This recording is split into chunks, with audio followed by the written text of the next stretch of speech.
Good evening, race fans, and welcome back to the JACKOCAR Kia Series here for round 5 of Season 6 for the Abu Dhabi Grand Prix. And no, you are not here. Peter Knighton, your Season 1 commentator, and joined with me in the commentary box is the one and only Felipe Massa. I mean, if I'm being honest, Pete, I don't appreciate that name, but not as much as I don't appreciate the drivers that we're going to have to watch tonight. You'll be glad to know that your voice is coming through nice and clearly on the stream. But yeah, this is going to be a different one for both of us. This is our first pairing, obviously, and it's going to be some of the first times for the guys around here. It's going to be an interesting race. That's all I can really say. You remind me a little bit of Risky or Sullivan Lewis. He loves the word interesting when it comes to commentary, and we're here to take over from Gareth Hall and give our best. Well, I'm not going to swear, but absolutely rinse the drivers while they're doing their qualifying runs. We've got a return to the grid. Evil Dragon, also known as Liam, he is on his outlap and is first man out on the track. Obviously, Liam coming back to the league with a bit of history. A 7-month sabbatical, I believe it was, after some interesting rumours and whatnot that came about. But he's back. He's in Kia Series, and I'm sure he's looking to, make up for his past, which I hope he does. Yeah, I hope so too. He's on PlayStation as well, so he won't be introducing his cheats onto tonight's race. But we'll see what happens in the nighttime of Abu Dhabi. Well, you never know. I mean, if we saw from much lower standards of league racing PSGL last night that things did get a little bit hairy. There was some crash gating going on, and I hope we don't see that from Liam tonight for any of the drivers on the grid. So fingers crossed we have a non-controversial race for once. But it's JACKOCAR, isn't it, at the end of the day? We're probably going to see something funny.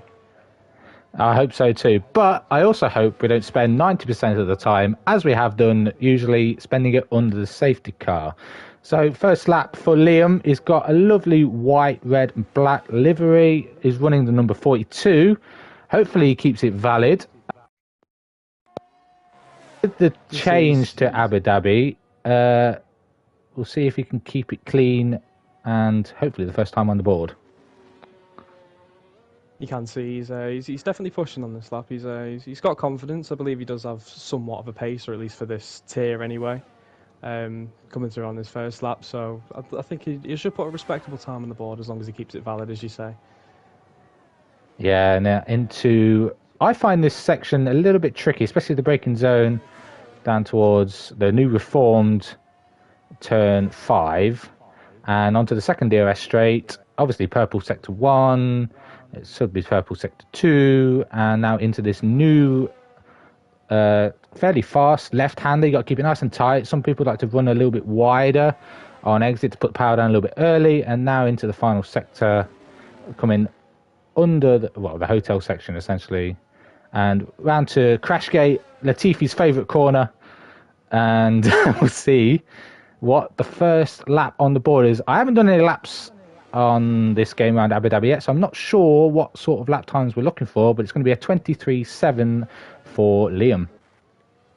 It's a valid one, and that's all that matters at this point in the qualifying order. Just as you were rounding off that lap, we just saw Yuri, our in-driver commentator tonight, of course not speaking right now as he is on his lap, but he had a little bit of a moment through the little left-right, but he seems to be back on it now through the rest of this lap. Yuri? It's not Yuri, it's Huri. Huri Yazalaga, actually, from Belarus, actually, a new driver, and he's a very big supporter of your man Vladimir Putin, I hear. Running the number 5 in a solid gold livery, coming into the final sector. Will he be able to top Liam's time and get maybe into the 22s? It's a 23.7, ooh, 5 thousandths quicker than Liam, showing the pace so far between the two of them. And he's in. Here he is. We'll just have a quick one with the Euro before we go on to the next flying lap. How do you feel about that one? Was that a good lap? Yeah, it's okay. It's nothing too impressive. It's just I'm just here to kick Queen's ass, so let's get that done. We'll see how that one goes. Thank you very much, our 14-year-old Belarusian driver tonight.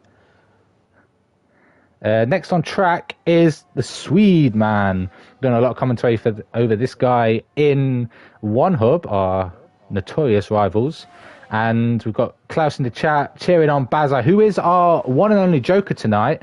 We'll get onto him later while he's doing his lap. But Kingen, running the Swedish colours. I remember getting this very wrong in One Hub, and I think I called him Finnish or Danish, and he was very offended by that, as the Scandinavians would be when being referred to the wrong kind of Scandinavian. Cheers, Gareth. Across the line, 24-9 from Kingen. Thank you for joining us, Gareth. It's a shame you can't be here, but I'm going to try to do my very best to impress you because you are the go-to commentary. I mean, if you want to get any further out of him, then that's fine by you, Pete. But it's us tonight in the box, and that's what matters. So Gareth can get his nice little housewarming going, and we'll do the business this week.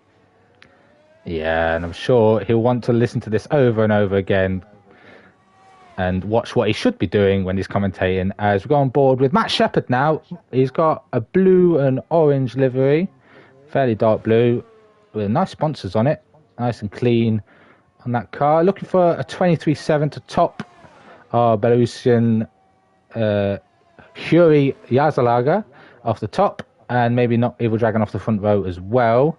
He's keeping it nice and clean. So far, everyone that's set a lap at the moment has kept it valid. He runs a little bit wide into the Latifi corner, but it's been nice and clean so far from what I've seen of Matt Shepherd's lap. Across the line, it's P3. Slots himself in between Liam and Kingen. It's a respectable lap. It's definitely a respectable lap, of course. Matt Shepherd, famous for his very close-knit safety car restarts, of course. Pete, I'm not sure if you saw, but we're testing out a new rule where drivers aren't allowed to encroach over the rear axis of the car ahead on safety car restarts. We'll see, hopefully, if that works out in the race later on, which I do imagine there will be a safety car at some point. But Matt Shepherd, he was one who had to brought us into enforce that rule that they're not allowed to get too close, and we're just having to take that one step further. So hopefully he can get it right this time as well. Yeah, and almost getting it wrong out of the final corner.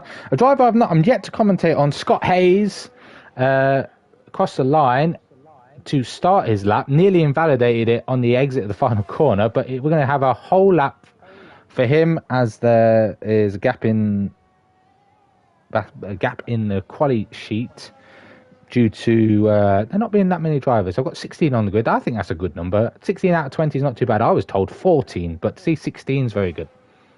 Yeah, I mean, for a Kia grid, 16 is something that we usually will be happy with. We've obviously pushed it out to 20 this season, but 16 is respectable. We'll get some good racing tonight, I think. But, I mean, Scott Speed, he's had a bit of a rocky start to the season. Down in 14th in the standings, but I'm sure with the DSQ and a DNS to his name, he'll be looking to mend those as we're going through towards the playoffs.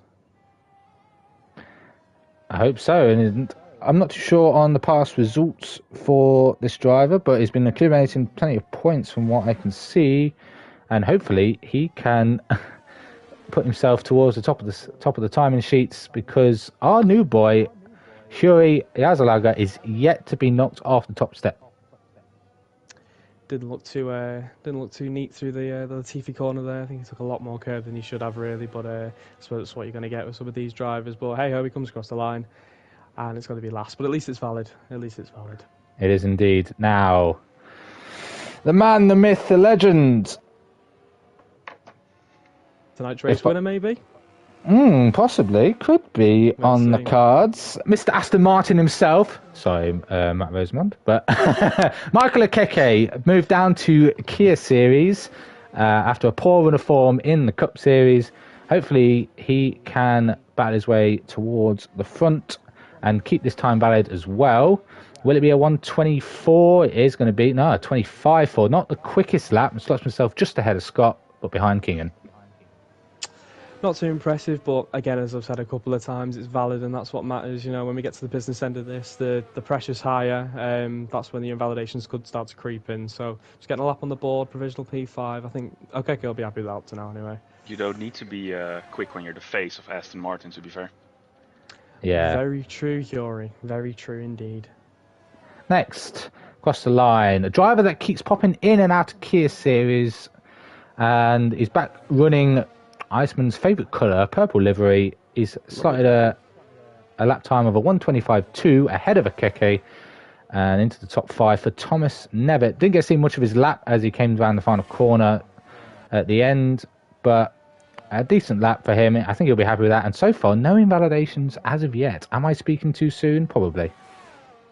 We'll see. I mean, just a little final note on Thomas's livery. I can see that's probably, and I assume it is, inspired by his local hockey team, ice hockey team, I should say. But no, very good livery. That very, very nice. Denmark do be the home of the best vellies. You are right, Yuri. As a man who has travelled across all of Denmark on a nice little road trip, it was a very beautiful country, much better than the Netherlands. So yeah, I would recommend going to Copenhagen. Senior just finishing his lap now. That's a P4. Respectable lap, but still, what's 7/10 off the P4? I can do my math. 6/10, apologies. That's okay for Vitinho. Hopefully he stays in. Hopefully his connection doesn't scupper any of the racing tonight. We'll see. Yeah, I hope so. His lag, from Brazil, his lag should keep it within boundaries. Maybe with the guy that causes the first safety car. Who knows? We'll see. Next across the line, Rico sets 25.5. So we're seeing the 25s and 24s seems to be the most common times at the moment. I'm not sure how Gareth manages to fit in all the derogatory chat that he puts in, because it's trying to get on board with all these drivers. He gets all the scripting done, doesn't he? He's much better than us at it, but you know we're knocking through. We don't have all the driver briefings. It's copyrighted, of course, protected, so we can't do it as much as Gareth Hall does. But yeah, and Jess crosses the line 24.3, very close to Vitinho's time. Just misses out on a top 4 start, but I think she'll be very happy with that after winning a race in a women's series or creator content special event race, a special event. Yeah, got Jess a win on track.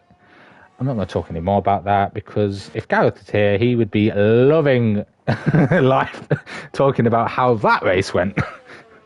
Brilliant race. Big gaps, but I'm sure Jess will be coming in with confidence high. Anyway, Barry's on his lap now.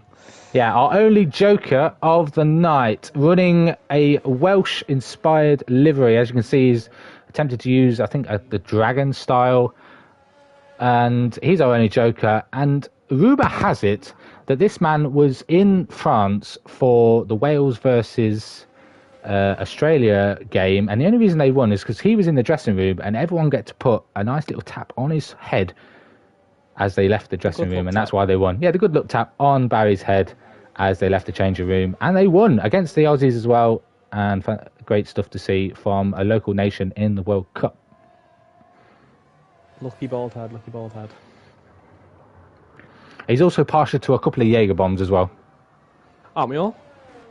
You said, saying that, you said that in the cup chat that you prefer, I don't know, Sambuca?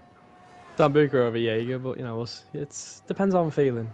Anyway, Mr. Fozzie Bear coming around the final corners. Yeah, a driver from One Hub is now driving in JACKOCAR. It's the first I've known. And yeah, I'm looking to see his form carry across. He can be quite consistent. We'll see what he can do across the line. Scruffy lap. 29.9. It's weird. It seems like I don't know if the track degradation is negative here, but it seems to be that the guys are out first. He's been putting in the best laps. I'm sure the likes of Quinn and Jacko and Harrier and Lesty, of course, even are probably going to disprove that. But we'll see. We'll see indeed. Nice pink, vibrant livery for Matt Lester.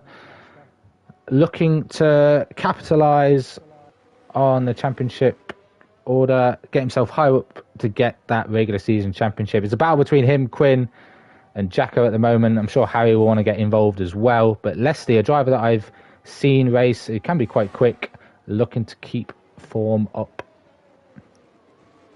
Way's, of course, the only absentee from that top 4 or 5 scrap at the minute.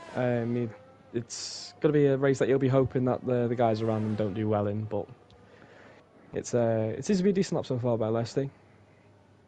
Yeah, we need him to challenge this new boy, this new kid on the block. He's topped the timing sheets, being one of the first ones out, and no one seems to be able to topple him. Hopefully, that isn't something foreshadowing for the race. If he dominates it, then I think he should never be allowed to race in Kia again, to be honest. I completely agree. I mean, as we've spoken earlier about this new Curie who's coming for tonight only, I think it's a very good litmus test for Mr. Quinn to see if he's the potential to maybe have a cup seat next season. But only time will tell. We'll see how it goes. I love that analogy. It does go pole position, though. Does Leslie 1:23.4 and a nice 2.5 tenths quicker than the Belarusian. Harry Collier, just been watching his on board again, another lap which seems to be going okay. Will we get everyone to set a valid lap time? We had it in Cup Series for one of the first times in its history. Can we get it here in Kia? I know Abu Dhabi hasn't really got many corners that you can invalidate, but if you're trying to push as hard as you can, there are a lot of exits where you can run wide and invalidate. That's 24.5 for Harry Collier. Well, you're saying it's one of those where there's not that many corners. So if you are invalidating, you're pretty poor. Speaking of pretty poor, Jack Ricketts come around the final corners. Yeah, extremely poor after he sold his Mercedes to buy a Jeep. What a horrendous idea that is. You went from having an engine that can run about 50, 60 miles to the gallon to something that has to stop at every petrol station on every route you go on. I can't slander the Cherokee. I spent a week in one in America, and I have to say it is a very nice ride. But it's what he wants, isn't it? It's what he wants. A bit more of a laid-back car, thing that he can actually use. So respect to that. 23.9, decent lap. In Belarus, Mercedes gets you nowhere. You need Jeep. We need Jeep. Yeah, sounds like something the Soviets would say. To be fair.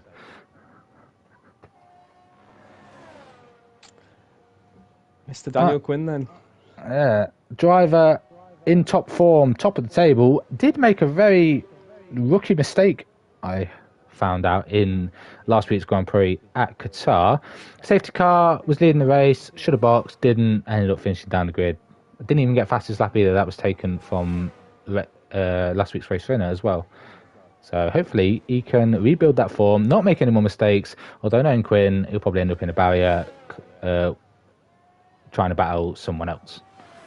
Well, my initial viewing from that, of course, from an engineer's perspective, was that he was just trying to keep himself in this tier. I think if he'd have won that race, I think his fears would have been that he would have been expelled for being too quick, so he just decided to stay out and finish a little bit down the order to keep everyone within distance. But that can't be proven. We don't know. VAR, of course, we can't disprove it. So he's here again, still looking to be a decent lap though.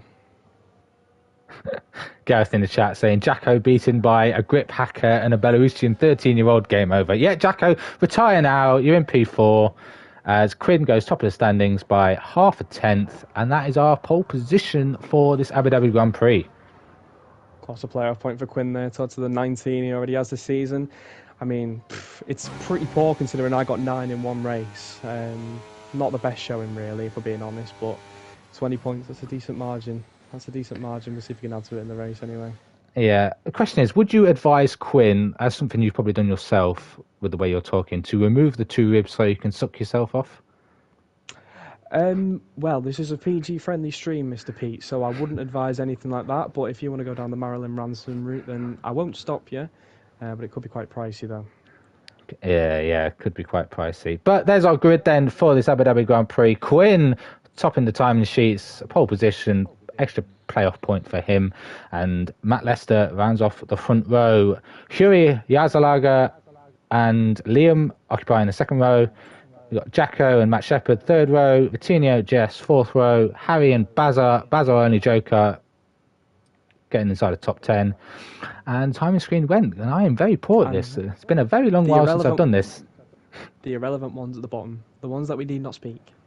Yeah, even though you get points for whatever position you finish in, top 10 is where it's at.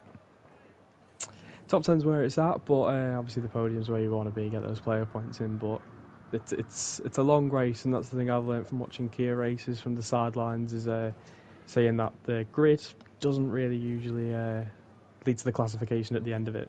It's pretty mad. These lot. Yeah. Yeah, if you think the race is won on lap 1, you need to retire now. Because, especially in JACKOCAR, anything can happen. And in Kia Series, you've got to be counting your fingers of how many safety cars are likely to come out. I predict all of them, but we'll soon find out. Well, like you were saying, I mean, there's only so many corners on this track, so I think we're going to need a bit of argy-bargy between drivers if we're going to get some safety cars tonight. My prediction is probably 2. 2's a decent amount for us to talk about our feature film for the week, which we'll reveal a bit later on anyway. Yeah, hopefully, it might end up happening on lap 1, to be fair. So we'll see what happens. Hopefully everyone can keep it nice and clean.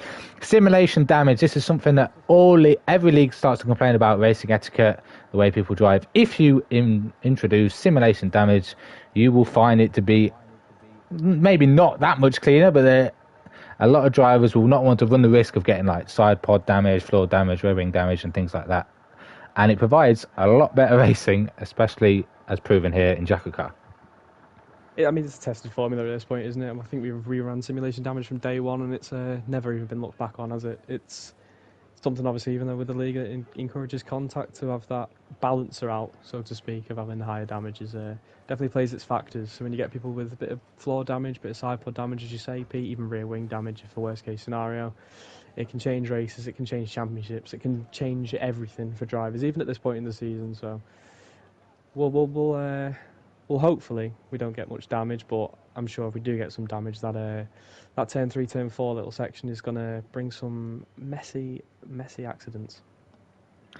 Fingers crossed it doesn't, because a lot of these drivers, we're getting, halfway through the regular season now, and only the top 8, if I remember correctly, qualify for the playoffs. Everyone else gets stuck in the chase. A bit like yourself, Ben, being chase-bound in Cup Series. You've already qualified once to a Championship 5 through the chase. Do you think you could replicate that again? Maybe, but I mean, for these guys, it's one of those where it's a tougher chase just because of the numbers, but it's also a second chance for the guys. It's one of those where they can maybe bring back the season when they think all hope is lost.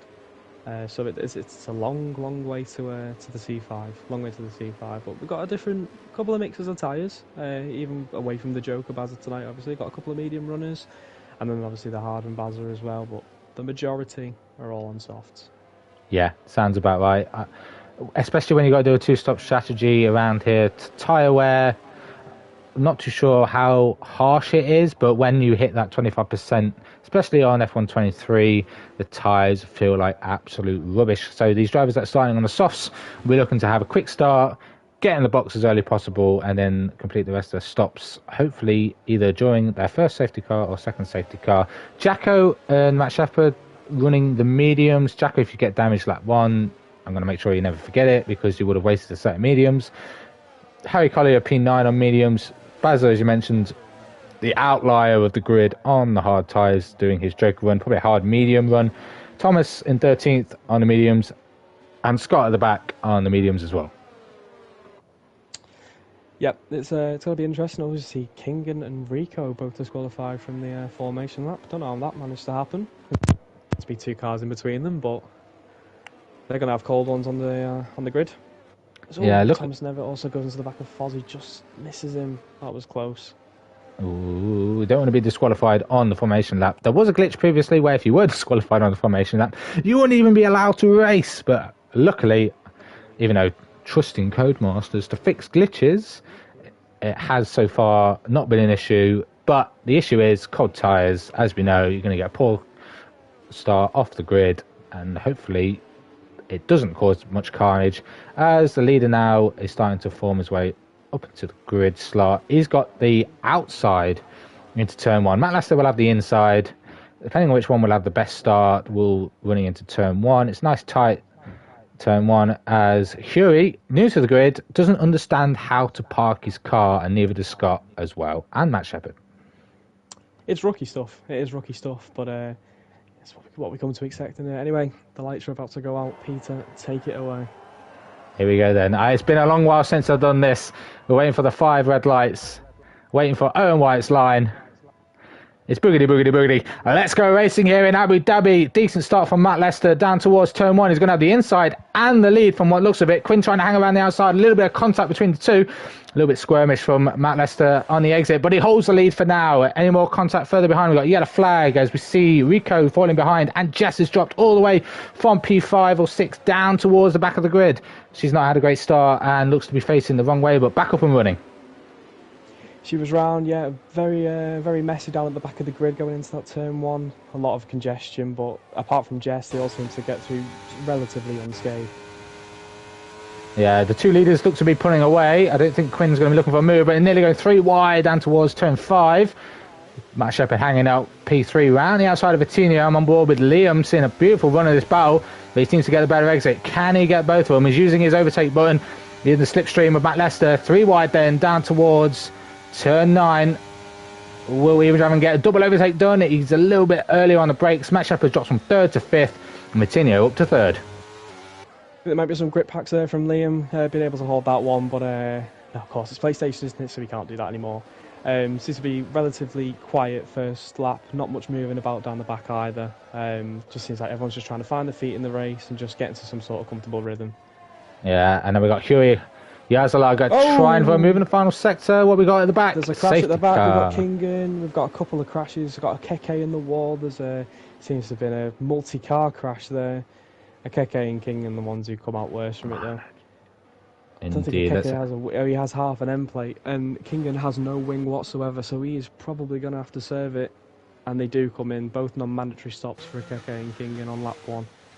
Yep, and as we called it, Gareth Hall, every time there's a safety car or cast come out, we've got a drink. Where's my whiskey? No, I'm joking. I'll end up being... I'm not sure what you're doing, but Dutch cousin told me movie reviews during safety car. Indeed, Huri Lassenaga, yeah, that's right. So our film of the week. Peter, have you watched it? I definitely have. Talladega Nights, The Ballad of Ricky Bobby. Yeah, I have seen it. I haven't seen it recently, though, because...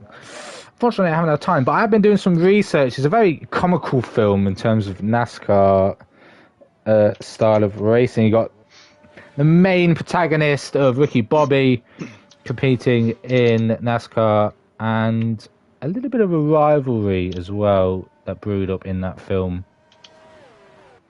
I just want to know. I just want to know where he finds his friends, because I could do me with one of his best friends. Well, if you need a shake and bake, well, you're going to have to find some solace in Jacko or Shep Horry. So we'll see. But of course, the origins be Shep then, right? Because slingshot, engaged and stuff. Shake and bake, that's the one. Exactly.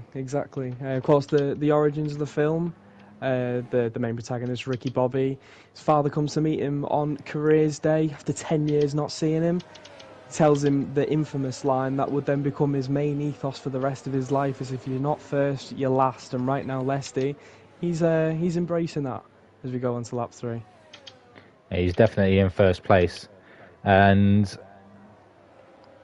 should be able to hold on to it. But going back to the film, yeah, because this league's based on NASCAR, I thought, why not vote for Talladega Nights as the view? There was some interesting other choices. I would not have been a fan of trying to talk about the human centipede while trying to under the safety car. Was actually the human centipede, but then Talladega Nights got the most votes, and I told Benny Bobby that I never saw the film, and he actually told me that it was quite funny, and yeah, I agree. It is such a 100% accurate representation of NASCAR in the zeros. I mean, there is nothing more emotional than the 2 cars left in the race crashing out, doing a 100-meter sprint to finish the race, which isn't in the NASCAR rules, by the way. If that were ever to happen, neither car would be classified. But the embrace and the close of lips, it was just something that you have to hold back the tears. It is truly an emotional ending to a brilliant film. I would give it Oscars after Oscars after Oscars. Oh yeah, and besides, you know, that sprint for the final race, the fact that you can drive a NASCAR 200 miles an hour in reverse is astonishing. I can't believe we lost that technology. It is, but you know, it's the modern days of NASCAR, isn't it? It's not possible these days, but back in the day with the Monte Carlo, it was all possible. same as racing children who just curse and call their granddad, well, things I can't say here, because it's apparently PG today. I've already broke that boundary, Yuri. You can say whatever you want. Nah. Well, when we get past the watershed, then all hell breaks loose. I think we stayed out for one more lap with this safety car. We are indeed. Oh, we've got some boxes though. Squint. End of lap 3. This will count as a mandatory stop. With the new rules implemented into Kia Series from Cup, you are allowed to make one mandatory stop under a safety car. As long as the first mandatory stop has to be after lap 3. The second mandatory stop has to be after the second stage. And Quinn taking advantage, as well as Rico and Jess, to make their first mandatories. Yep, just making a note of these all, just to make sure we keep up to date with them. Rico, Quinn and Jess going for the early stop, as you say. To be honest, if I was in this situation and my plan was to pit lap 3 anyway, I would have gone into the box here. You've effectively got the stop back. Quinn, the lead car of the stoppers, obviously is now only 3 places behind the Joker, who's on hards. So I think that was a smart decision by those 3. But we'll see how it plays out. Yeah, I would have expected maybe another couple of soft runners. Maybe Curie could have taken the chance to box, or even Fozzie Bear, maybe not used to this JACKOCAR scenario just yet. But with any safety car, there will be another one. Wait, you can pit? I thought safety car closed during pit. It's NASCAR, right? No, it is not, Mr. Hiory. Learn the rules, read the rule book, it's on Discord. Lazy by the force. What is Discord? I'm going to say, did he even have Discord in Belarus? It might not be allowed because it might of be hackers. geo-locked at this point. We'll never know. Well, we have potholes in the road, so... Doesn't everywhere Speaking have of potholes in the road? Abu Dhabi has a pothole, does it not? On that start-finish straight. If one of these drivers ends up succumbing to that, well then we'll be for the ages. Yeah, that'll be absolutely brilliant. See the race leader coming to start the final lap, and then all of a who sudden... also did not read rules? Evil Dragon 99. Why? Oh, He's weaving like a madman. Ooh. Keeping an eye on this one. He's getting very close to that rear axle, as well as that. But just looking down the grid, everyone seems to be adopting the single file quite well, which is good to see. Very good to see. Yeah, so Matt Lester will be our driver to lead us away for this first safety car restart. And anywhere from now, he gets a chance to punch it towards the start-finish line. He's going to have to... Oh, that's a bit sketchy on the brakes. Ooh. Will that be an infringement? But it's lights out and away we go again. Leslie holds on to lead. Evil Dragon to the outside of turn 1 on Vitinho. Doesn't get the move stuck. Further behind, Matt Shepherd battling with Huey. And Huey up to P4, nearly contact as Huey tries to go around the outside of Liam as he gets a poor run through turn 2, runs a little bit wide, and Matt Shepherd's ran too many mats. I know, too many mats. It's a good job Mr. Rosamund's not here anyway, because that'll be another one, another mat that I'd probably get wrong. All seems to be fairly quiet down at the back. Quinn's making moves, trying to get up to Bazza, as I mentioned before, with the stops, but it seems to be a little bit congested into this. Oh, I'm sniff it with the deep one. He slips it around the outside, though. Does he hold it? Just stays on power. Harry gets the better traction as well, so he should take P7 and he should keep it. But Harry's coming back, I think, dumping that battery. Yeah, side by side between. Oh, there's contact. Will there be more contact? And Harry Collier out after being collected. Thing is, on my screen, it looked like his wheel fell off before Fozzie Bear made contact with him. And then there was contact, and Harry Collier out of the race. As we said, safety cars breed safety cars, and we're already on the yellow flag again. It is indeed. I mean, from what I saw, the corpse of Harry's car just before it booted us away is that he somehow managed to keep his entire front wing, but lose his front wheel. So... don't know how that's happened, don't know how that's managed to come about, but it seems to be a little bit of contact into that long sweeping left, and it's ended up with Harry out of the race, unfortunately. That's a big blow. That means, more crucially, is that he is out of the club card shootout. I know I tell a lie, actually, I do tell a lie. He's progressed already, because Matt Davis, of course, hasn't got the game yet. I believe he may have ruled himself out for the season, so he has a bye. So it's not the end of the world for Harry Collier, but it is going to be big for the loss of points that he's going to get. away from this race. Obviously, not even getting a single one now. Right, pit stops on the board. We got Curie, Vitinho, Liam, Kingan making his first mandatory, and Fozzie Bear into the box. Getting a free pit stop underway. Gareth's already on his second drink. He'll probably be finished before the end of this stream, and probably have some wonderful time with his missus in his new house. Got to warm the house up, haven't you? Get the heating on. Yeah, just in the bedroom though. Well, you don't make it too sweaty, do you? In bedroom, you don't need heating if you're doing a good job. Very good point, Curie. At 14, I'm worried how you know that, but we'll take your word for it. We'll go with it, but well, everything goes quick here. There's war, there is cars hitting you. You need to be quick if you want to enjoy. Are we sure he's 14? Because he sounds like he should be about, I don't know, 30? That is 15 packs a day and drinks, mate. Makes sense. We're not entirely sure where we even found this little Belarusian child. So, I mean, for we know the Belarusian age calendar may work a little bit differently than our own. He could be 26, he could be 45. There are 702 days a year. Sorry, what was that? 700 many days. 700? Many days a year in Belarus. Anyway, safety car, which means we've got to carry on talking about Talladega Nights, and I am not at all upset about that. We'll move on to probably my favourite scene of the entire film is the blessing of the food. The Taco Bell, the Domino's, the KFC, the lot. We thank the Lord Baby Jesus with his beautiful diaper for all that they've given. It is, again, it's one of those films where you just have to sit there and you just think, oh my God, this is cinema. This is probably the most emotion I've ever felt. Just because it's just the link between them all, the kids, he's hooked on Mountain Dew, calling his grandfather all these expletive words. It just says a lot about modern America and how proud it is to be an American. And I think it really encapsulates the entire film, but mainly that scene is it sums America up to a T, and it couldn't reflect it in a better light. Indeed. There's also a very hilarious quote that probably doesn't be relevant to a lot of these drivers. It's the fastest who gets paid, and it's the fastest who gets laid. And I'm pretty sure whoever wins this night is not getting laid.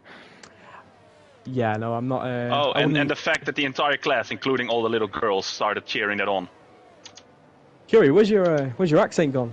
Even no, it's the Dutch cousin is doing the movie reviews. Better, got you. A bit of technical difficulty there. I mean, the flicks with the audio a little bit. Yeah, mic issues. It must be in Belarusian. You probably strap the Dutch guy to a chair and just have a bit of tape wrapped over his mouth and only allowed to speak when the safety car is out. Fortunately, we've got to say goodbye to Yuri and back to Curie. The safety car is in this lap. It wasn't out that long, but we'll see what. Indeed, no. Yeah, we'll see what Matt Lester can do on this restart. Our driver commentator right now is, how are you feeling? Down in P11, you've got one stop out the way. What's your thought process right now? Are you happy? Well, I've got fresher tires than the guys ahead, so it should be okay. You do indeed. Net P5, if we count. 5? Of course. Net P5, mate. Oh, yeah, of course. There's this Joker. There is indeed a Joker in P6, battery on the hard. So we're going to get back underway. Pete, back over to you. Thank you very much. Hopefully we get a little bit of a less sketchy restart as we did on the first run. Matt Lester leading the way once again. Only driver on the softs that started on them. Got Kingan on softs further towards the back after his first mandatory. And we're underway once again. We've got complaints from Yuri being tagged by Evil Dragon at the back. But we're back underway, nice and clean start from the front of the field. And the rest of the field seems to be going well. Vitinho past Evil and Yuri up to 10th. Yeah, pretty sketchy down at the back. I think there was a little bit of a concertina effect from the early go. I think a couple of the drivers weren't ready for that fast start, but good start by Leslie nonetheless. He's already put a second out on Matt Shepherd. Yeah, on my POV, I don't know whether it's the same as you, but Quinn does not seem to have a front wing on my POV as Yuri gets down his inside. Quinn, look at that speed! Yeah, it's going to help him with it. Oh no, I tell a lie, he doesn't. Quinn has no front wing. God knows what happened there, but he's got a long way to go if he's going to try and take that to the second stage. It's all imploding for, well, let's face it, the championship favourite at this point in the season. Yeah, he's probably just broke his front wing on purpose so he can be further down the back of the field so he doesn't get promoted. But we'll see what he can do. We'll see what he can do. He's starting to fall away from the rest of the grid. Hury has made a mistake. He went from... I say a mistake. No, no mistake. The Brazilian is like a missile. It just doesn't have the straight line speed to hold the positions down the straight. Gareth commenting that Quinn is practicing for his C5 bottle. Let's find out whether there will be another controller issue, and he drives it straight into a wall. Come the Championship 5 race. Finally get a new fastest lap. Oh, Evil Dragon Yuri. That is very unfortunate. They've just collided into the final corner, both trying to take the same line, and both ended up facing the wrong way as well. Yeah, our new Belarusian driver is being showed the roads of how and how not to drive, and he's now at the back, having made his first mandatory under safety car. He's probably got the pace to catch back up to the field. Another yellow flag. That's Evil Dragon out of the Grand Prix, and there's been another safety car. There's been contact with Vitinho, as well. This is heartbreak for Bazza at this point. He's gone from the hards, he's boxed for the mediums. And now there's a safety car, so he has effectively, unless he can make these mediums last 20 laps, which, I mean, I'm not sure if that's even entirely possible, he may have just thrown away this Joker. Yeah, possibly he has. Mediums is a long way to go. 20 laps is a long time, but... a long way to take him. As we got, sure, he might be able to get quite far. We're hoping so, at least. We're hoping so. It's of course if Bazza gets this Joker win, that's a big win for him. That's going to help him massively. But on those fresh mediums, the safety cars will help him. It'll make sure he goes a little bit further on them. But it's a long way to go. It's a long way to go. It is a long way to go. Any more people in the box? Leslie now finally makes his first mandatory pit stop. Matt Shepard's in as well, along with Keke and Jacko. Yeah, there's a couple all serving the stop. Obviously, they're only one that they can take under the safety car, which, from the list I'm writing up here, seems to be everyone has served their one safety car stop already. So it's going to be interesting from the end of this one. Picking your moment, deciding when to stop. Yeah, only driver that yet to make a pit stop is our current race leader of Thomas Nevitt on the mediums. I know he's been. I know he's not been in the. He's been in and out of the lead quite a few times. Maybe he's not freshened up on the rules that you can box under the safety car, and maybe you should have taken the advantage. But he's going to be the driver that gets us underway. So, back to the film review with you, Monsieur Benoit.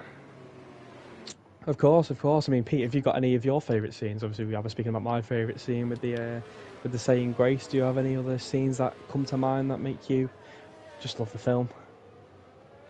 I just like the comical aspects of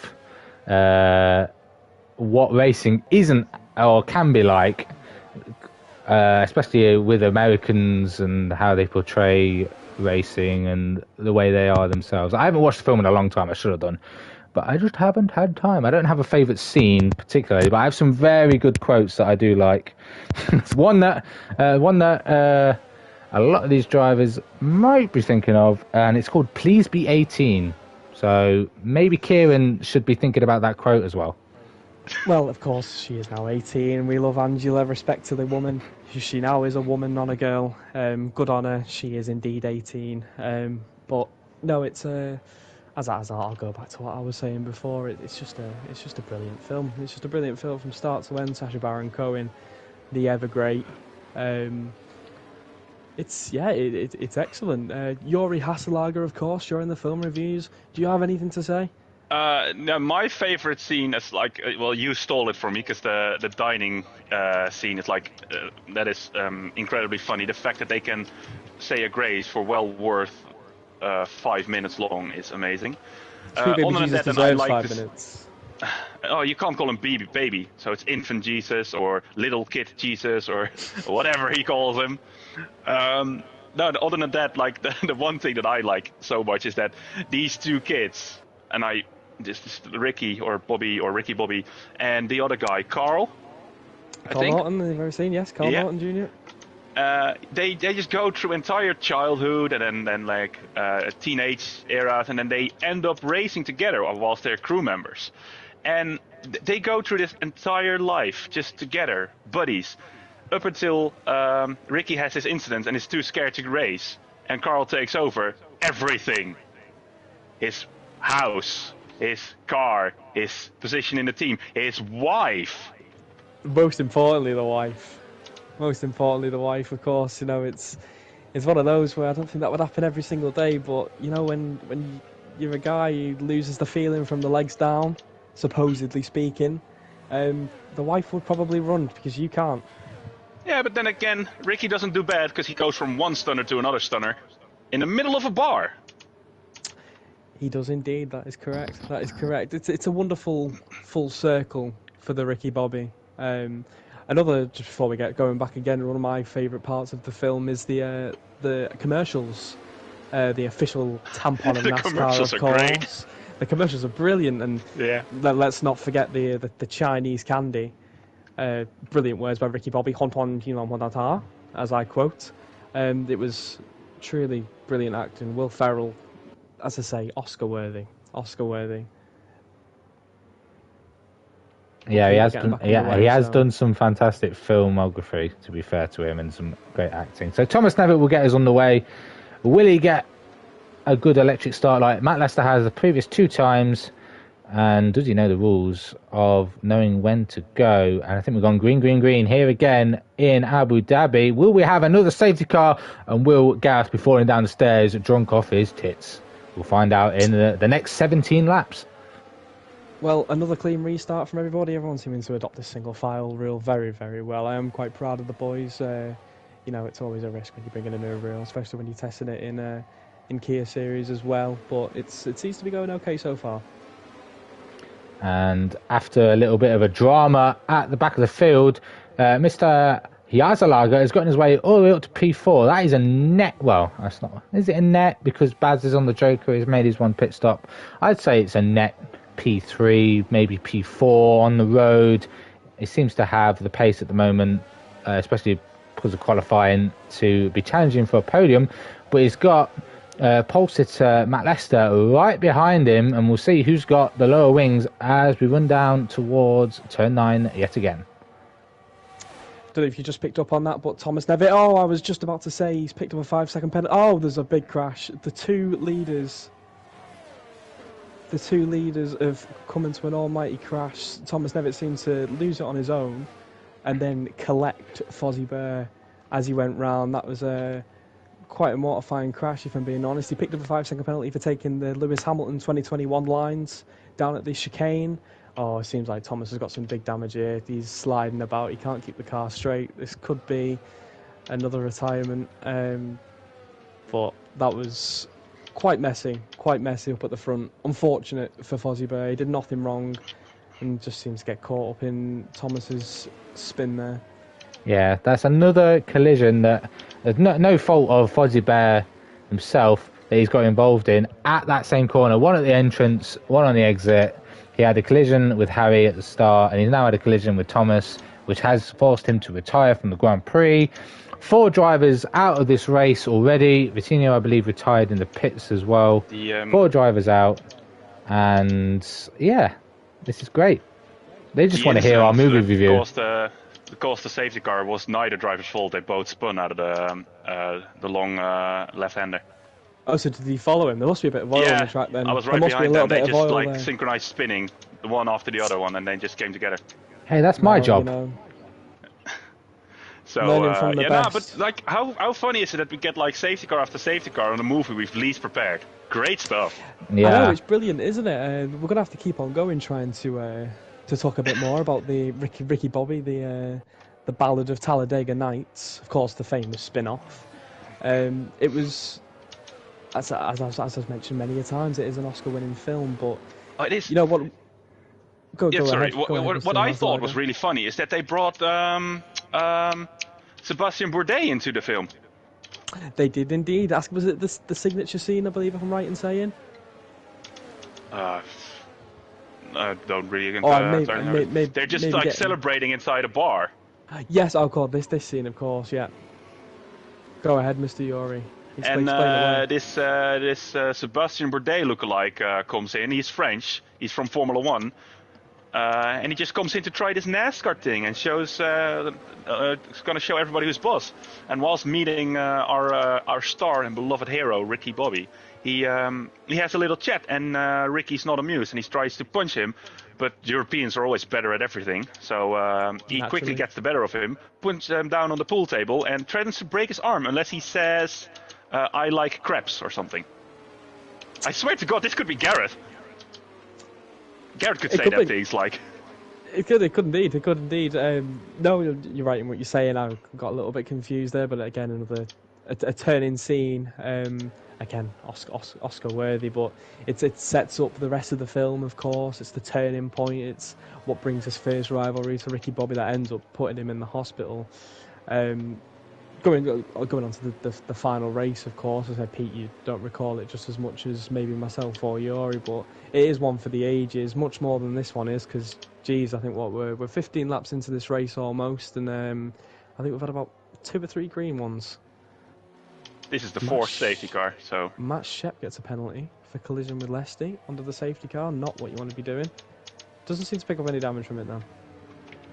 Yeah, got to be careful, especially with simulation damage. Even the smallest amount of contact can nick off a little bit of front wing, cause damage to the car ahead.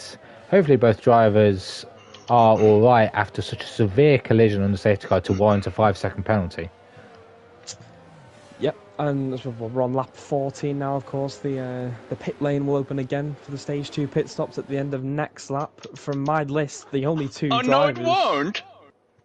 It won't indeed. Curie, who comes back into the box. Well, if it were to carry on, or if we are to get our 5th safety car, of course, the only 2 drivers that I have who can stop under safety car would be Ripe and Basil, which wouldn't even matter to him anyway because he's on a Joker, so he can stop whenever he pleases. He can indeed, and this is helping Bazza keep his tyres in check. Mr. Yazalaga, what are your tyres looking at right now? Are you hitting that 25% after 8 laps, or is these safety cars really helping you try and push maybe for a soft 20 on the rears and 14 on the fronts. 20 on the rears, and that's 8 lap old medium, so Bazza must be looking pretty. Is it these slow laps you do? Well, let's get back underway anyway, Pete, off you go. Yeah, ready for King to go. He's gone.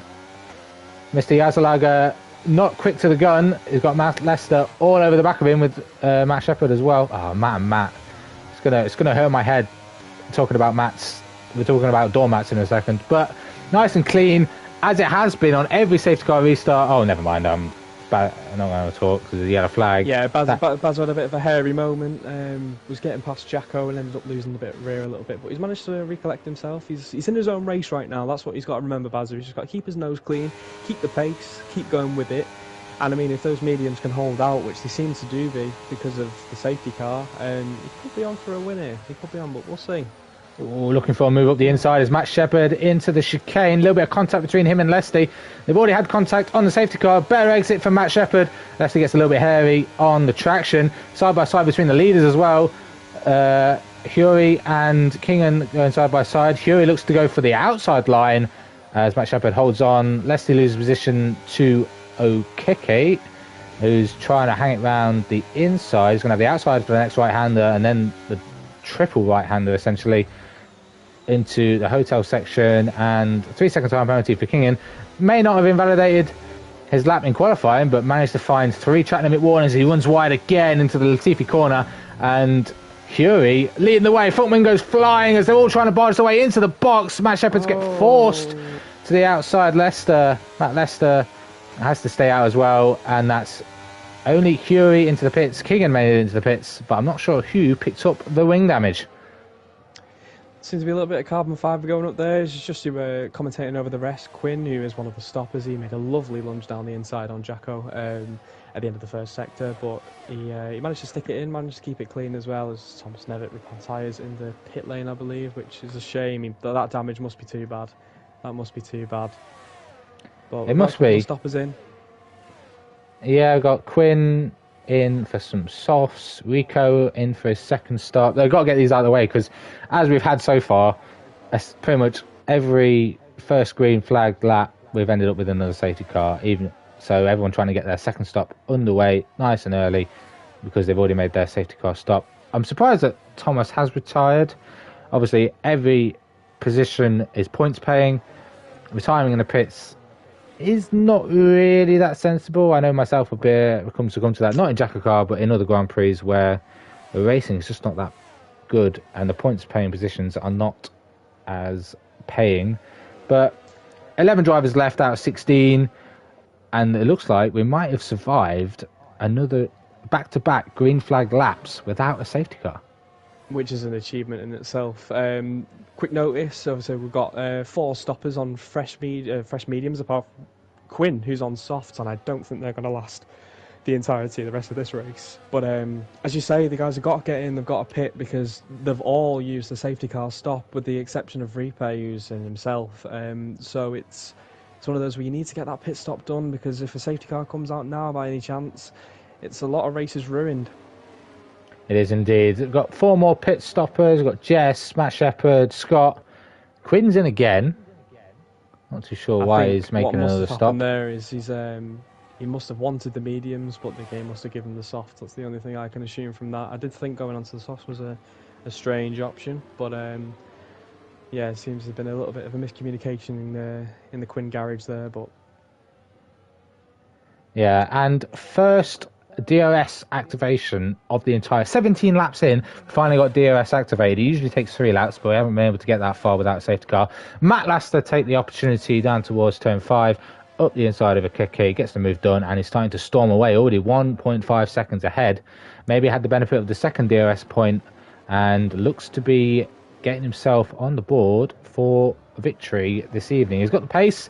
What can Jacko do now to try and get past the Keke? Of course, the main focus as well is that Bazza on those 8-lap-old mediums. He's going to try and stretch them another 12. It's in his hands right now. You're looking at that gap, 14.7 between him and Yuri. That's the gap you're going to be watching for the rest of this race. If Bazza can manage to keep those mediums running for another 11 laps, it's in his hands. It's definitely a win, a Joker win as well. That could be possible for the man from Wales. Can indeed. Looking for a move to P7. Got Rico on the back of Jess missing that apex, and Rico running a little bit wide in the penultimate corner. Maybe he can wait for DRS, but if Jess managed to slip herself into that 1 second window of Kingen up in front, it's going to be easy to defend, but runs a little bit wide. There's Rico out the exit of turn 1. It's still within that 1 second window to get DRS, but Jess pushing herself to get within DRS range of Kingen ahead. Seems to be that's the main battle of focus. I've got Jack. Oh, as Ripe crashes out. Another safety car. That is total heartbreak for Matt Lester, Michael Okeke, and for Jack Ricketts. That is the worst possible scenario that could happen for them. They've all done the safety car stop, so they are now going to be, not effectively, but they will be, a pit stop behind. And it just goes from bad to worse for Quinn, speeding under safety car. You might as well down your whole drink after that, Gareth, because not only we had all safety car, I think that's our fifth safety car, fifth and final safety car, 18 laps, 5 safety cars. We're going to have a lot of racing coming the end of this Grand Prix, which is what we want to see usually during it, but we're going to have a nice feisty end. This is going to hurt Bazza. He is throwing away the Joker now. He is going to box for a set of soft tyres, I believe, or maybe another set of mediums to go to the end. But he's given himself an opportunity here because of the closing of the field. He had a nice 15-second gap to Yuri, who is essentially net P2, who is going to be catching up to the back of the field on those fresher mediums. But soft tyres for Jacko, soft tyres for Bazza. Is that Jacko's first safety car stop or second safety car stop? No, if I've got this right, I believe that is his second safety car stop. So that means he's going to have to stop again. What I imagine is he's just going to try and stretch as much of a gap as he can on those softs and box straight away. But smart move by Gareth. Very reminiscent of my own actions in Monaco around lap 19, actually. I know it was around lap 29, something around those lines. But I stopped. I threw away the Joker, coming for a better set of tyres, a fresher set of tyres as well. Because sometimes that's what you have to do just to hold your potential of a win. Because 10 points, 10 points for a Joker win is great, but 5 points and an advancement to the playoffs is just as good at this point for Ferrari. It is indeed, and that automatic promotion to the playoffs, it makes you feel good as well, because you don't really need to worry about the rest of the regular season, because you are through to the playoffs. You're guaranteed a spot. You just got to now accumulate as many playoff points to give you as much advantage to try and qualify for the C5. And that's all he'll be doing. I mean, if he does manage to bring this home, that'll be the focus again for all the drivers who are already advanced, which is the top 4 indeed. It's just about getting playoff points at this stage of the season, and if we get a new winner tonight, which hopefully we will, that'll be just another one added to the list of just trying to get those playoff points. But top 3, as opposed to the top 2, Matt Lester and Michael Lekeke, they've stayed out. They know their races is effectively ruined by the safety car, but Jacko's taken a gamble, gone for the softs. We'll see how it plays out, but I can't imagine it's going to be any better suited. Yeah, we're looking at 5 different winners in the first 5 races of this new season in Kia. We've had, 7 different winners in Cup as well. That's what we like to see, and not one single driver dominating a season, getting every win on the board. We love to see the variety and some new drivers getting wins as well. And of course, none for you, Pete. We do not talk about this. The most important stat of all. I will go and cry myself to sleep. So yeah, and it's Portugal on Thursday, and this will be my 3rd race around Portimao in the last couple of weeks, and I think I've DNF'd on all of them, so that's gonna be fun. Pete, is that now like 1,000 races without a race win? 1,000 races. That's a bit. Sorry, 1,000 days. My bad. 1,000 days. Easily 1,000 days. If you count in actual days, yeah, well over 1,000 days. But we do not speak of this. It's also well over 100 races by now. We do not speak of this, Yuri. We do not speak. I do love how our content for Ricky Bobby has drained. So now we've just gone into a Pete slander session. I would watch that film. That would be one that I would go to the cinema to watch. They're trying to bring cinema back, trying to get people in the cinemas. Documentary on the fall of Peter. The downfall of the season 1 champion. Yep. Exactly. Yeah, that season 1 champion is so slippery that he even spins during marathons. Hey, wait a minute. It didn't rain, so how did I slip? Well, you make always it work find on a the way. track as well. You always find a way.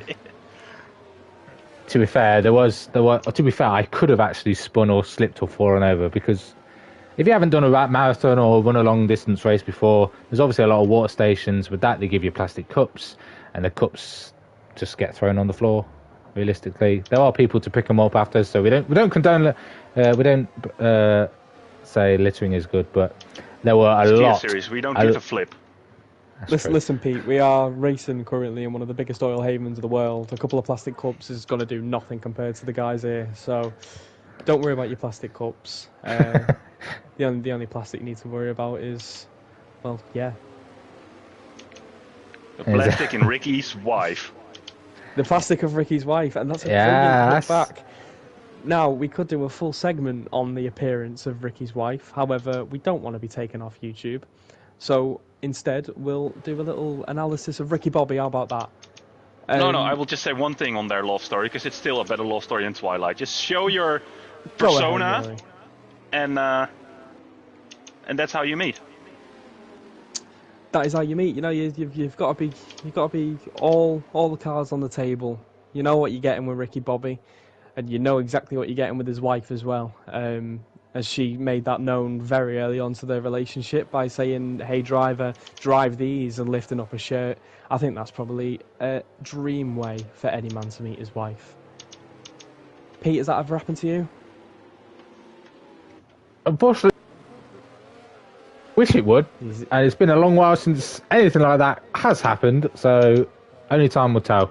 If I start talking to people and telling them, "Oh, I'm this and this," to do with like this Formula 1 esports, maybe I'll get some flat-chested fat woman we're to not all as lucky as the fourth fourth fastest guy in Team Speed. Fourth? Well, I mean, Pete, does it balance out with the race wins? You only get lucky when you've won a race. Is that would explain the dry spell? Yeah, it pretty much is. Oh, 1,000 days, poor Pete. 1,000 days, he's suffering. He's suffering. One man who isn't suffering though, Barry Baldwin. He's on those softs. He's gonna have to make some moves now though. He's gonna have to make some moves. Yuri Yasalaga, of course, up in P3. He is the net leader. The Belarusian 14-year-old. And Pete, for the 5th time tonight, I'm taking it back over to you to get us back underway with this safety car. Yeah, and we got Matt Lester, back at the front to get us underway here again. See if he can get a nice clean start, as he has done in his previous restarts. We've got Okeki trying to challenge him, and we're back underway once again. Okeki a little bit loose on traction. Can Mr. Yazalaga take advantage of that? He can't, but Barry very late on the brakes. I should say Jacko very late on the brakes, nearly runs to the back of Huey, as Bazza is gaining a position on Kingan on those soft tyres. You've got to make them work now before they start wearing out too quickly, and it looks like Jacko is going to make a move down the inside on Huey. Oh, there's been a spinner, and that's a kicky, I believe, round, causing contact with another driver, and it's absolute chaos and carnage. No safety car, because I think we've run out. I think Bert Mylander has had enough and is going to have a cup of tea. Yeah, I don't blame him. He's done a lot of driving today. He's done a lot more driving than some of the guys in this tier. Doesn't seem to be any damage for Jacko. Just seems to be a little bit of a little nudge on the spun Keke, but he's carried on. Hasn't lost too much time either on those softs. But I was just about to say before the spin that he's making them work. He's doing what he has to do. He was back in the position where he needed to be from before the pit stop. But it's still going to be difficult. 7 to go on soft. He's going to have to stop again. No safety cars now, obviously, so it is going to be a done day for Jack Ricketts once he makes his stop. Yeah, if I was in Jacko's shoes, as Kingan gets yet another 3-second time penalty. What is he doing on these track limits? I have no idea. He's the only driver that seems to be accumulating all of the track limit penalties. He's got 9 seconds. Quinn now finally makes his stop to serve his drive-through. And yeah, 9 seconds for King and 3 for Rico, as we see a few people into the pits. So Jacko, Lesty, Jess, and Quinn serving his drive through. So he's going to have to chug himself back out on those six lap old mediums. Yeah, it's a shame. I'd imagine in that sort of situation, Quinn would have liked to put on a set of softs and go for the fastest lap, just to pick up another playoff point, just to add to the 20 that he's accumulated so far. But as you say, that drive-through is really going to hurt him. But still in P6. That's a really respectable day considering all that's gone on. But if you look towards the front, Barry Baldwin, he's up into second, having a fight with King in there. He makes it stick as well. Yeah, no DRS activated just yet, and I feel like Kingan might lose yet another position. He's got Matt Shepherd going for the inside, but Kingan's using the slipstream to good use to defend, but late lunge up the inside from Matt Shepherd. Later on the brakes with those soft tyres, gets the move done, and up into P3. They've both now got to hunt down Mr. Yazalaga at the front to try and snatch this victory away from the Belarusian. It's a big 6 laps. It's a big 6 laps. Barry goes a little bit wide there, takes the wrong line. But what you'd imagine is that whoever is the front of these two, and supposing that they don't battle too hard trying to get this P2, they're going to be the one who puts it to Yuri. Yeah. Ooh, change position up the inside into turn 1 for Matt Shepherd. And it gets himself up to... Yeah, it's a big move. But they have lost a little bit of time to Yuri up ahead. They're going to have to take advantage now of these softs while they're still fresh enough to be on the pace to catch back up. Bazza seems to be struggling a little bit, already fallen out of that 1 second window, and he's got Kingham right on the back of him yet again. We've got to wait for the DRS to be activated, which it has been, and now will Matt Shepherd be a sitting duck? I don't think Bazza's got DRS, he doesn't, but he's managed to use the slipstream to keep Kingan at bay for now. Kingan got a penalty though, 9 seconds to be fair. Hopefully that keeps him inside the top 5, because everyone else behind him seems to be 12 seconds or more behind due to having to make a later pit stop or a drive-through. As round the outside goes Bazza back up into P2 with the benefit of DRS, and not really closing in on Yuri with this battling, and this could be a chance for the Belarusian to take his first win on this debut here in JACKOCAR. My biggest concern right now for these two soft runners in second and third is just how much battery that Yuri Lasalaga has in comparison. We'll look at it, Yuri with almost a full battery when you compare to Barry Baldwin in second, who's already derating. So it's going to be tough. It's going to be tough. He's closed up, but to get that move done, that's going to be a different story. They are indeed. All these drivers from second to third using their battery a lot. I'm not sure if there's going to be a lot of opportunities to recover it. Maybe staying in the slipstream. There's still 4-5 laps to go in this race, and it's not over until they cross the checkered flag at the end of this Grand Prix. Matt Lester taking away the fastest lap. That's something I think Jacko would be trying to go for, being already progressed through to the playoffs. And there it is, fastest lap for Jacko. And that at the moment will be the bonus point for him. It will. These two guys in second and third still battling hard, but not battling too hard to cost them in chasing down Yuri. Now down to 1.4 seconds, the gap to the leader. On those 9-lap-old mediums compared to the 6-lap-old softs, they're probably only going to be in the best working window for a couple of more laps, and then they're going to start to struggle. So if someone's going to make a move for the lead and take over this 14-year-old Belarusian, it's going to have to be in the next 2 laps at a maximum. Yeah, both drivers derating on their EOS. None of them have got anything more than 10%. That's not going to help them if they're going to try and get by Hyuri, but the gap has closed down significantly by over a second. They need to work together, these boys, if one of them wants to take victory here tonight. They do, and I mean, in spirit of the film of the week, these two have got to shake and bake this now. That's the only way I can see them really making sure that they're both up there at the front at the end. They've got to work together, just as you say, Pete. You know, if Bazza and Matt Shepherd use some slingshotting on those long straights and just try and break that gap down just a little bit more, just even 0.3 of a second is all they'll need. That just a little bit of shake and bake, and then we could be up for a very, very interesting finish.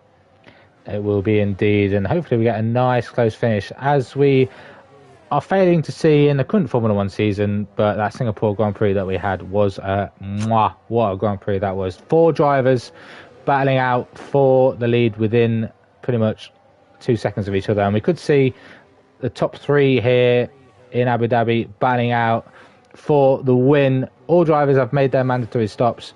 All drivers looking to take a victory here as Basil up the inside in towards the chicane. A little bit of contact between the two of them. Basil will get the move done. Matt Lester gives way, but catches the curb for Basil. He's going to get a poor exit. That gives an opportunity for Matt Shepherd to get back through. Who will get DRS? Matt Shepherd does. So that's failed move there from Basil as Matt Lester. For goodness sake. Matt Shepherd decides to get DRS and hang on to that position, but they've lost 0.5 with that little bit of side-by-side between them. They need to think about this. There's not many laps to go. Yeah, the racing IQ on display here isn't exactly much to be desired. As I say, the shake and bake needs to happen, but they don't really seem to be shaking and baking. They seem to be baking and burning at the minute. As you say, they're just as soon as they're getting close enough to DRS to Hyuri. Sorry, Pete, what's gone on further down the field? I was going on board with Rico and Kingan. They were going side by side in the final sector, and Kingan just loses the back end on the exit of the Latifi corner, and he's got no front wing. Into the box for him as he just about slows it down to get to the corner into the pit lane. Doesn't speed. I mean, it wouldn't matter if he sped anyway. He's already got 12 seconds accumulated penalties. He will be to the back of the Grand Prix, back of the grid. Will he fall behind Jess? Possibly, especially with the way this pit lane works under the track. He's got a front wing change, so I think that will be P10 or P9 at the most for Kingan. Yeah, Matt Shepherd has now dispatched Bazza. It's getting close, getting very close to that 1 second window that he needs to get close to the 14-year-old Belarusian Hyuri Yasalaga.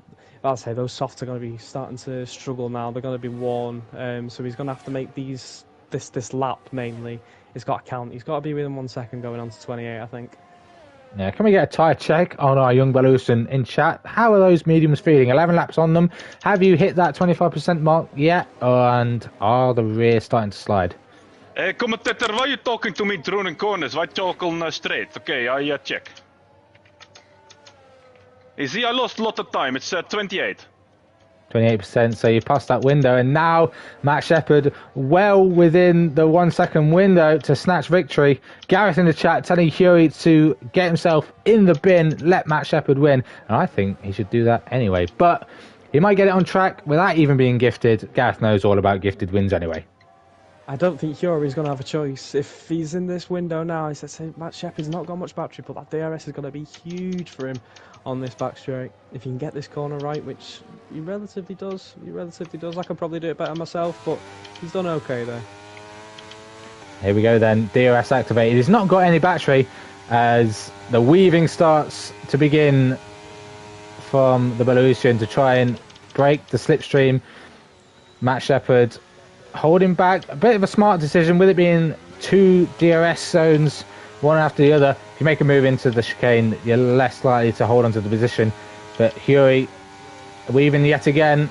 Matt Shepherd not trying to follow the slipstream, just holding the Kimi line towards the long left-hander, and Huri holds on to the lead as we are about to enter the final sector for the penultimate time. One more chance for Matt Shepherd here to take victory. One more lap to go. Not sponsored by One Credit Bank. Yeah, I mean, as I say, the DRS is pretty dire from right now. So he's got to get this sector 1 is crucial for Matt Shepherd if he wants to win this race. He's got to stay with him. He's got to stay probably around the 4/10th mark as we're coming out of that hairpin. He's got to be close enough to make a challenge with DRS because he's got no ARS. He's not indeed. He used a little bit on the exit of the final corner. I didn't think he really needed to use that. He's going to have to give it a full beans here on this final lap. We do allow a little bit more aggression on these final laps because they are for huge points playing position, especially for the win. Here we go then. Final run down towards the chicane on the first DRS straight. Bit of weaving there by Huri. Yasalaga as well. He's well within his right to do that. Shep closing in. It's just not close enough. He's just going to have to get this one right now, but he's just got a little bit deep into there. He's still in it though. It's looking dire now with this off DRS straight. Yeah, he needs to get in that slipstream because the slipstream is quite potent, and I don't think he's going to do it. I think Huri is going to spoil the party here. He's not going to let a full-time driver win a Grand Prix.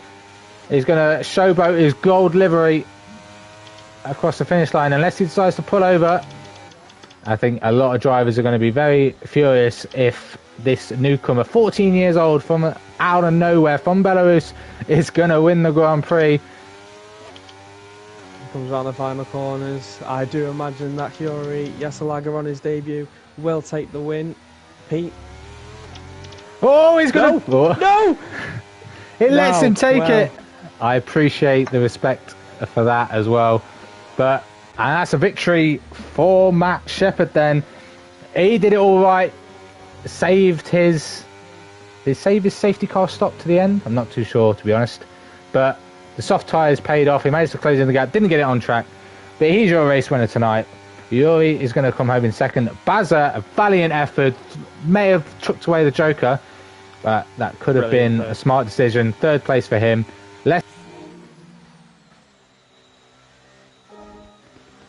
Disconnection complete there. I'll just go through the rest of it. Rico in 5th. Jack. Is he back? Is he not? There's not a disconnection. For some reason, whenever I say specific words, it brings up the voice command on the PS5, and for some reason, saying Rico brought it up. It hasn't done it this time, but yeah, Rico in P5, fantastic drive for him. Is that his best finish of the season so far? I believe it is. Good drive. Fantastic stuff. But Matt Shepherd, another new winner. That's what we want to see. It's a completely fresh podium, I believe, as well. None of these drivers have stepped on the podium so far this season. The Statos may have to correct me on that one, but it's a new winner. It's Matt Shepherd, who has the pace to win races. He does have the pace to win races, so it's a big win for him. Sends him to the playoffs, most importantly, though. Yeah, and he's going to accumulate a nice, healthy 5 playoff points to go towards his playoff run to the C5. So there are provisional grid standings. Not sure whether there'll be any JACKOCAR reviews come to the end of tonight. But Matt Shepherd, race winner. Huri on his debut, P2. Basil rounds out the podium. Leslie, after starting on the front row of the grid, is P4. Rico from P15 up to P5. Jacko, having made 2 safety car stops and having to fall himself back to the grid, not even getting fastest lap for that bonus playoff point, is P6. Quinn, our pole position down in P7 after getting a silly drive-through under safety car P7. Jess in 8th, Michael Okeke in 9th, Kingan in 10th, and then your DNFs from Scott, Thomas, Fozzie Bear, and some other people we don't care about because they don't score any points. They don't score any points anyway, so they're irrelevant in my eyes. They shouldn't Right, even I need to turned have up. a word with. Now you've got that Russian torpedo in F1, you've got that Dutch torpedo here, and now you also have a Brazilian torpedo. Where he gone? I need the word. Oh, The Bettina. Brazilian torpedo. Yeah, one of the safety car restarts, he just torpedoed me into first chicane.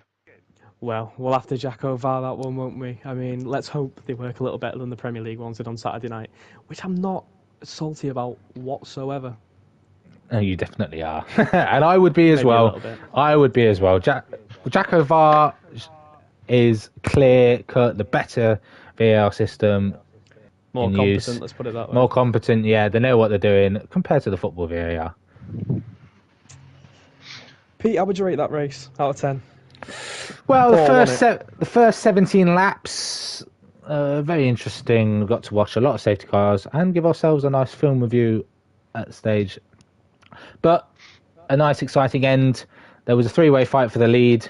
Bazza fell a little bit short to what he would have wanted using the Joker. But our 5th different race winner in a row here in Kia Series. Things you love to see. We love new winners throughout the season. And congrats to him. Congratulations indeed. Good win for him. Very good win. And thanks finally to our driver commentary, Hjori Jaslag. Very noble to give up the win at the very end there. Great sportsmanship. It's good to see. It's what you want. Yeah, to see. gearbox stuck.